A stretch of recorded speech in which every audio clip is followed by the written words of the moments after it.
pouca gente sabe que o 20 de novembro nasceu no Rio Grande do Sul. Um grupo de pensadores, a partir de Oliveira Silveira, do Grupo Palmares, pensaram que a gente tinha que ter um dia diferente do 13 de maio para refletir a relevância da herança da população negra. E o segundo, por que ter uma data icônica? Porque realmente a gente para entender os 300 anos de escravização e como a gente vai avançar para ter igualdade, equidade, diversidade, onde todo mundo tem a voz e vez nesse Estado. A gente, já vou passar a pergunta para a Rosane lá, mas a gente viu um exemplo bem claro ontem aqui no Rio Grande do Sul de um prefeito da região central do estado, de Lermando de Aguiar, dizendo que não precisava desse feriado nesse dia, que não tem racismo na cidade dele, passando o feriado lá para o dia 23 de dezembro. Aí ele foi avisado 1, 2, 3 vezes, aconselhado, mas precisou de uma decisão da justiça para que voltasse atrás e mantivesse o feriado hoje. Acho que é uma forma de mostrar o quanto esse tema é importante, né, secretária? Sim.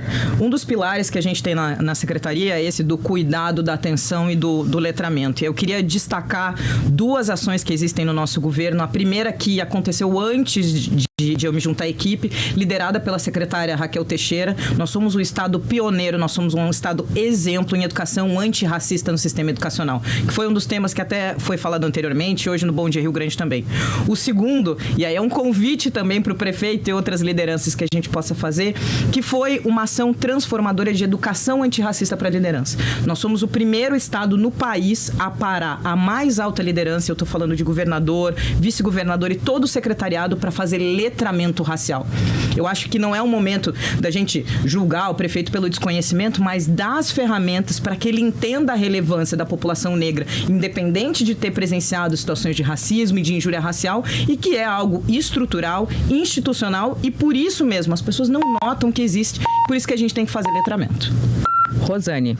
Secretária, como é que se dá na prática essa educação antirracista nas escolas do Rio Grande do Sul?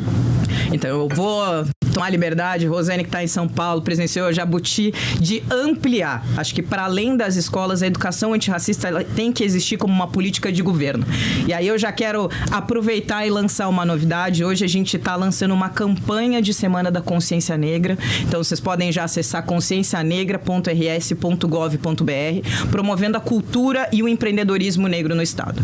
A educação antirracista, ela passa por entender os conceitos, então falar que o Brasil é constituído por uma população de mais de 50% de pessoas negras, que é a soma de pessoas pretas como eu, pessoas pardas, que são pessoas que têm, que vieram de casamentos de outras etnias.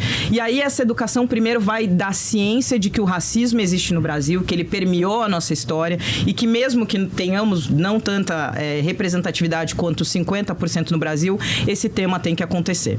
Então, primeiro é entender os conceitos, a relevância e a atuação da população negra no Rio Grande do Sul. Depois, a formação dos professores, dos educadores, e o que a secretária Raquel faz bastante é a metrificação do impacto, seja no número das formações, na permanência de alunos negros dentro do nosso sistema educacional. E o que a gente faz enquanto secretaria, Rosane, é ampliar isso para o não formal. Porque eu vejo que tanto em políticas de tecnologia ou políticas socioculturais, elas se atêm ao sistema de educação, porque a gente entende que transformando a educação, a gente vai transformar a base. Mas quem não está dentro das escolas? O cidadão que nos ouve aqui no rádio, ou a gente tem hoje 20% de pessoas negras enquanto população do Rio Grande do Sul, mas quando eu estou falando de sistema prisional, são 33%.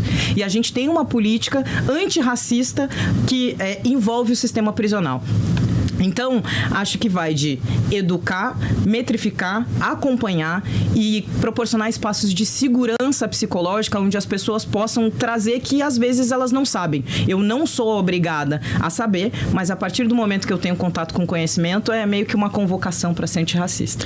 A senhora falou, desculpe só, André, você falou uma coisa importante, né? A população negra ou parda é 20% Sim. no Rio Grande do Sul, na população carcerária é 33%, mas se a gente pensar na população universitária, né, na população, nos concursos públicos de alto nível. Sim. Né? Esse percentual é muito baixinho, né, secretária? Esse percentual é baixo, então quando a gente fala especificamente de servidores, e aqui eu contei com o apoio da nossa Secretaria de Planejamento para me ajudar, o Rio Grande do Sul hoje tem um decreto que institui cotas para pessoas negras, para pessoas com deficiência, indígenas e pessoas trans em concursos públicos.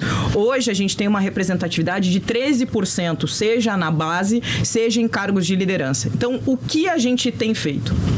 Eu acho que, antes de eu vir para o governo, eu sempre falei o quanto representatividade importa. E foi o que me trouxe para essa cadeira. Eu acho que quando as pessoas veem a segunda mulher negra na história do Rio Grande do Sul sentada como secretária de Estado, pensando em políticas de equidade, elas começam a acreditar no poder público, elas começam a fazer concursos públicos, elas começam a se envolver nesses projetos.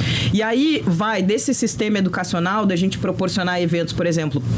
Na próxima semana, a gente tem o Hackatê, que é um principal hackathon que a gente tem na rede pública, junto com a Expo Favela. Então, eu atinjo uma população periférica com esse recorte, mostrando novos universos. Porque eu acredito também, Rosane e Andressa, que a gente só sonha com o que a gente vê.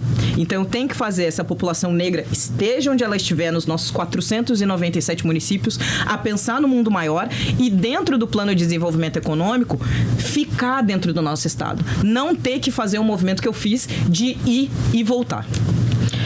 Lisiane, a gente fala sobre racismo e muita gente, infelizmente, vê o Rio Grande do Sul e o sul do país como lugares racistas. Como a gente consegue mudar isso como imagem de Rio Grande do Sul? Primeiro, conscientizando a população, e por isso que eu vou repetir tantas e tantas e tantas vezes a porcentagem de pessoas negras que a gente tem aqui, porque por mais que elas estejam, né, concentradas, principalmente na metade sul, que é de onde eu venho, quando eu chego nos outros estados, e eu que vivi em São Paulo muito tempo e falo que 20% da população gaúcha é negra, as pessoas ficam, mas onde essas pessoas estão? Acho que o segundo também importante e relevante para esse tema é colocar o Rio Grande do Sul como um estado de axé. E eu, como uma pessoa que professa a religião de matriz africana, a gente tem uma maior representatividade de pessoas que se autodeclararam no último censo, também diminui. E acho que o terceiro é esse reconhecimento da questão estrutural e institucional do racismo e o enfrentamento nas mais diferentes instituições enquanto uma política de Estado. Então, acho que é uma autonomia que o governador Eduardo Leite me deu e, por isso, ser uma secretaria extraordinária e transversal de conversar com todos os meus pares e entender, de novo, por que eu não faço política pública para as pessoas negras? Eu faço política pública para o cidadão gaúcho com atenção à sua população e é assim que a gente tem que fazer nas outras secretarias, dando uma atenção especial e, às vezes, sim, fazendo políticas de ações afirmativas porque são necessárias para dar uma aceleração.